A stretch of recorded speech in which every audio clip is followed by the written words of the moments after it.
नमस्कार, माझ्या माय क्रिएटिव्हिटी या चॅनलवर तुमचे सर्वांचे खूप खूप स्वागत आहे। आज मी तुम्हाला मासवडी आणि मासवडीबरोबर खाल्ला जाणारा झणझणीत असा रस्सा करून दाखवणार आहे। तुमच्याकडे पाहुणे जेवायला येणार असतील आणि ते नॉनव्हेज खात नसतील तर चिकन मटनला पर्याय म्हणून हा मासवडी आणि मासवडीचा रस्सा तुम्ही नक्कीच करून पाहुण्यांना खुश करू शकता। मासवडीचं भरपूर दिवस टिकणारं सारण कसं करायचं आणि वडी थापण्यासाठी पिठलं कसं करायचं, वड्या कशा थापायच्या आणि त्याचबरोबर मासवडीचा रस्सा करण्यासाठी काय करायचं हे तुम्हाला मी या व्हिडिओमध्ये सर्व दाखवणार आहे। त्यासाठी व्हिडिओ शेवटपर्यंत नक्की बघा आणि माझ्या रेसिपी तुम्हाला आवडत असतील तर माझ्या चॅनलला लाईक, शेअर आणि सबस्क्राइब करायला विसरू नका। चला तर मग रेसिपीला सुरुवात करूया। सर्वात अगोदर आपण मासवडीचं सारण तयार करून घेऊया। त्यासाठी मी इथे 1 वाटी तीळ घेतलेले आहेत। आता हे तीळ चांगले तडतड वाजेपर्यंत चांगले मस्त असे भाजून घ्यायचे आहेत। अगदी 2 ते 3 मिनिटातच छान असे तीळ भाजलेले आहेत आणि बघू शकता तीळ छान उडायला लागलेले आहेत, तडतड आवाज येत आहे। तीळ आता छान भाजून झालेले आहेत।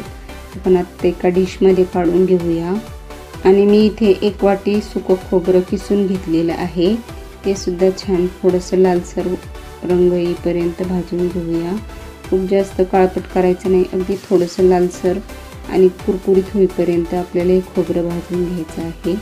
तीळ भाजून झाल्यानंतर कढई छान गरम झालेली होती, त्यामुळे मी हे खोबरं आता मंद गॅसवरच भाजून घेतलेलं आहे आणि बघू शकता अगदी 2च मिनिटात छान लालसर झालेलं आहे। खोबरं आपण एका वेगळ्या डिशमध्ये काढून घेऊया। खोबरं आणि तीळ मी भाजून घेतलेले आहेत।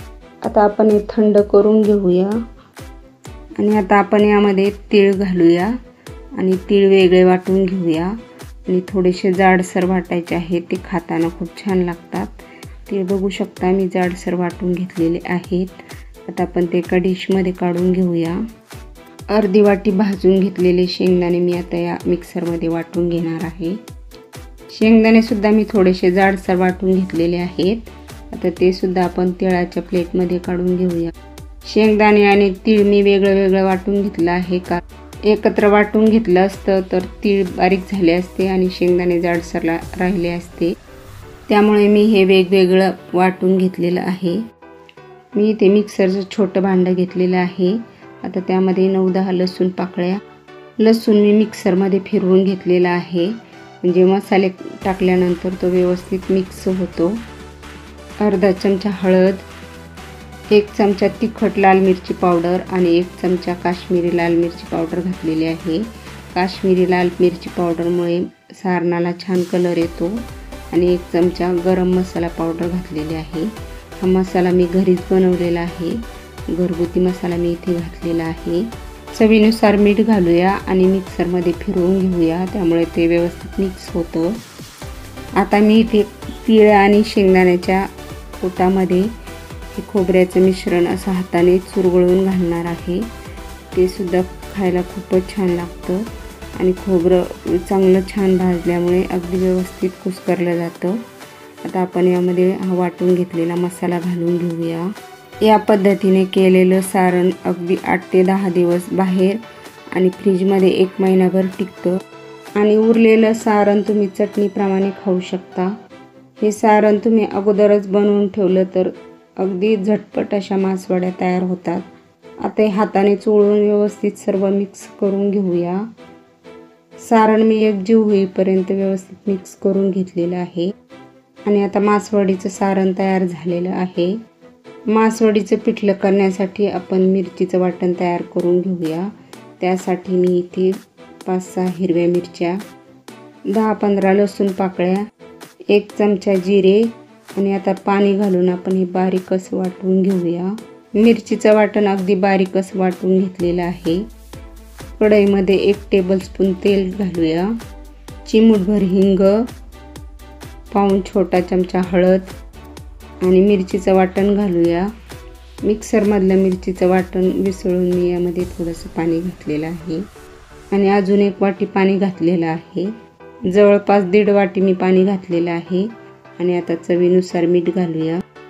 आणि आता या पाण्याला चांगली उकळी येऊ द्यायची आहे। पाण्याला चांगली उकळी आलेली आहे। आता आपण परत एकदा चांगलं मिक्स करून घेऊया। मी इथे चाळून घेतलेलं एक मोठी वाटी बेसन घेतलेलं आहे। गॅसची फ्लेम मी आता अगदी कमी केलेली आहे आणि आता थोडं थोडं पीठ टाकून आपल्याला विस्करने पिठलं करून घ्यायचं आहे। आणि आता एका हाताने थोडं थोडं पीठ सोडायचं आहे आणि विस्करने सारखं हलवत राहायचं आहे। त्यामध्ये गाठी होऊ द्यायच्या नाही आणि गॅसची फ्लेम कमीच ठेवायची आहे। पिठलं आपल्याला खूप जास्त घट्ट किंवा खूप जास्त पातळ बनवायचं नाही आहे। बघू शकता असं थोडं थोडं जसं लागेल तसं पीठ टाकत राहायचं आहे। दाटसर होईपर्यंत पीठ टाकत राहायचं आहे। या पिठाचं प्रमाण काही ठरलेलं नसतं, जसं लागेल तसं थोडं थोडं पीठ घालत राहायचं आहे। बेसन आता दाटसर झालेलं आहे। आपल्याला आता एवढंच पीठ घालायचं आहे, खूप जास्त पीठ घालायचं नाही। आता छान दाटसर झालेलं आहे। आता आपण यामधलं विस्कर काढून घेऊया। त्यामधलं सर्व बेसन असं झटकून घेऊया आणि आता चिमट्याने घट्ट पकडून उलटण्याने व्यवस्थित मिक्स करून घेऊया आणि 2 मिनिटे शिजवून घेऊया। गॅसची फ्लेम कमीच ठेवायची आहे। उलटण्याने पिठलं चांगलं व्यवस्थित मिक्स करून घेतलेलं आहे आणि आता आपण याच्यावर 2 मिनिटं झाकून ठेवून शिजवून घेऊया। 2 मिनिट झालेले आहे आणि पिठलं छान शिजलेलं आहे। मी इथे एक परात पालथी घातलेली आहे। तुम्ही पोळपाट किंवा एखादा मोठं ताट घेऊ शकता आणि त्याच्यावर आता कॉटनचा एक ओला कपडा करून टाकायचा आहे। त्याच्यावर थोडंसं पाणी शिंपडून घ्यायचं आहे आणि असं हाताने सगळीकडे पाणी पसरवून घ्यायचं आहे। आणि आता पिठल्यामधलं अर्ध पिठलं मी यामध्ये काढून घेतलेलं आहे। गरम असतानाच थापायचं आहे, म्हणजे व्यवस्थित वड्या थापल्या जातात। आणि पिठलं खूप गरम असतं, त्यामुळे थोडासा पाण्याचा हात लावून आपल्याला पिठलं छान थापून घ्यायचं आहे। बघू शकता दाखवलेल्या पद्धतीने थोडासा पाण्याचा हात लावून अगदी खूप पातळही नाही आणि खूप जाडही नाही, अशा पद्धतीने पिठलं थापून घ्यायचं आहे। बघू शकता या पद्धतीने थोडं थोडं पाण्याचा हात लावून थापून घेत आहे। बघू शकता बेसन मी थापून घेतलेलं आहे आणि आता या पिठल्यावर आपण सारण टाकून घेऊया। अगदी कडेपर्यंत सगळीकडे व्यवस्थित सारण घालून घ्यायचं आहे। अगदी भरपूर असं सारण भरून घ्यायचं आहे। हाताने असं पसरवून कडेपर्यंत सारण भरून घ्यायचं आहे। बघू शकता या पद्धतीने।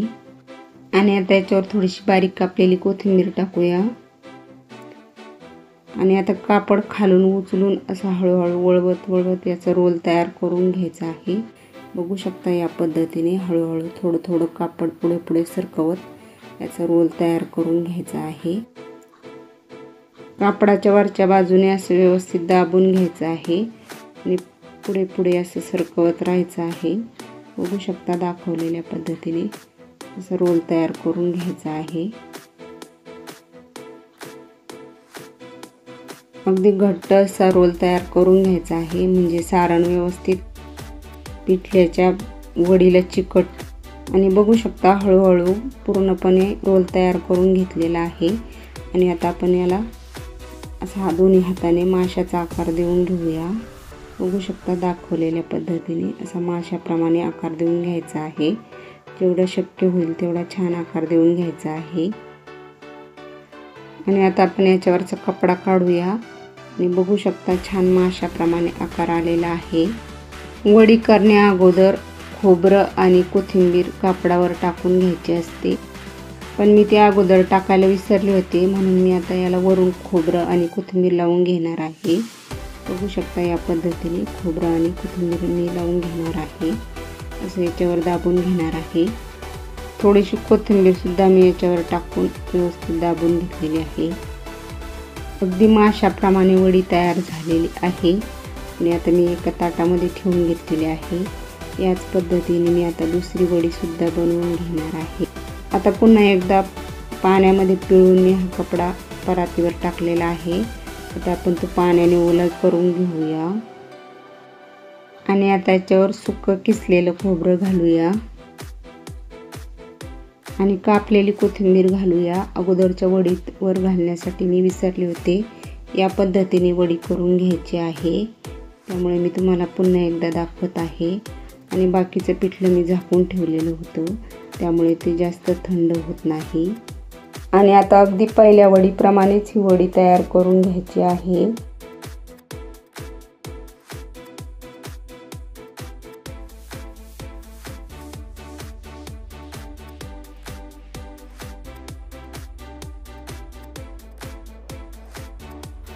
आणि बघू शकता दोन्ही वड्या तयार करून घेतलेल्या आहेत। आणि आता या वड्या थंड झालेल्या आहेत। आता आपण त्या कापून घेऊया।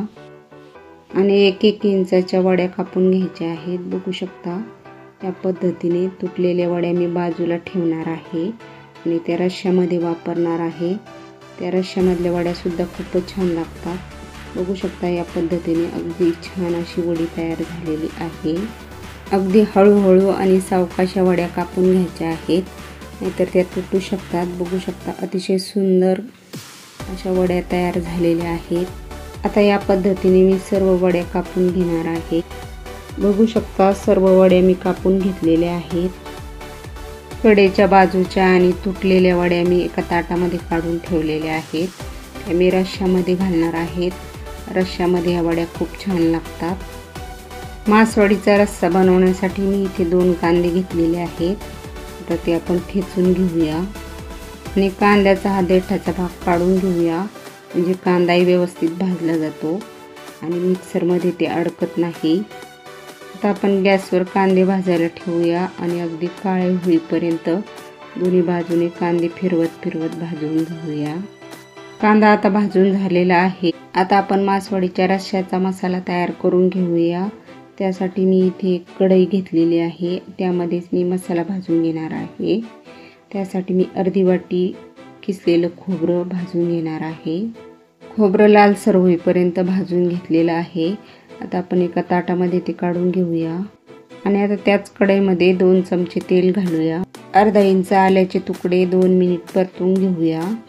मला आता थोडंसं परतून घेतलेलं आहे। आता त्यामध्ये 10-12 लसूण पाकळ्या घालूया आणि त्यासुद्धा 1 मिनिट परतून घेऊया। आणि आता भाजून घेतलेले कांदे अशा हाताने चुरगळून घालूया आणि व्यवस्थित 2 मिनिट परतून घेऊया। मसाला चांगला परतवून घेतलेला आहे। आता आपण तो ताटामध्ये काढून घेऊया आणि 1 मूठभर स्वच्छ धुतलेली कोथिंबीर घालूया। मसाला आता गार होऊन देऊया।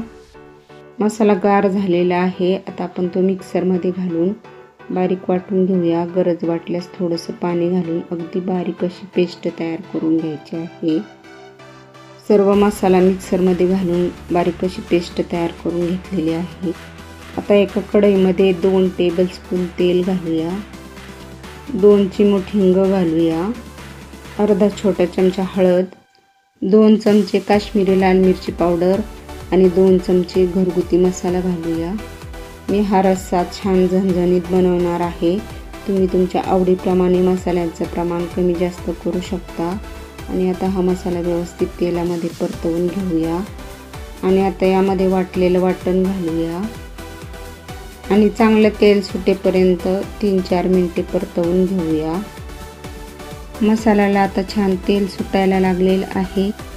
मिक्सरच्या भांड्याला जो मसाला लागला होता त्यातच पाणी विसळून मी 2 मिक्सरची भांडी भरून पाणी घातलेले आहे, म्हणजे जवळजवळ 2 ग्लास पाणी मी यामध्ये घातलेलं आहे। तुम्ही पाण्याचं प्रमाण थोडंफार कमी जास्त करू शकता। आणि आता पळीने व्यवस्थित हलवून घेऊया आणि चवीनुसार मीठ घालूया। गॅसच्या लो फ्लेमवर 5 ते 7 मिनिटे हा रस्सा उकळवून घेऊया। 5-6 मिनिट रस्सा उकळवून घेतल्यानंतर मी यामध्ये मासवडीच्या तुटलेल्या वड्या घालून घेतलेल्या आहेत। तुम्ही त्या घालून घ्या, कारण माझ्याकडून तो व्हिडिओ स्किप झालेला आहे। आणि बघू शकता आणखी 4-5 मिनिटे हा रस्सा मी उकळवून घेतलेला आहे। या वड्या रश्श्यात घातल्यामुळे त्याची चव आणखीनच छान लागते। तुम्ही याप्रमाणे नक्कीच ही रेसिपी ट्राय करून बघा।